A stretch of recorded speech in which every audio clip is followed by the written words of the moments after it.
Yan guys, gawa ng kasama ko dito guys, oh.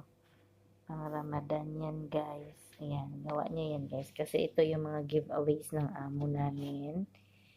Ito yung giveaways ng mga amo namin sa mga friend niya. Sa mga friend niya, yan yun. Ito yun guys, oh. Pamimigay to guys. Ayan, gawa ng kasama ko dito guys. Ayan. Ayan. Tapos balutin to guys at pamimigay. Kaya ayan. Masarap to guys. Maganda ng paggagawa ng kasama ko. Ayan oh. Ayan. Lalagay sa pinggan.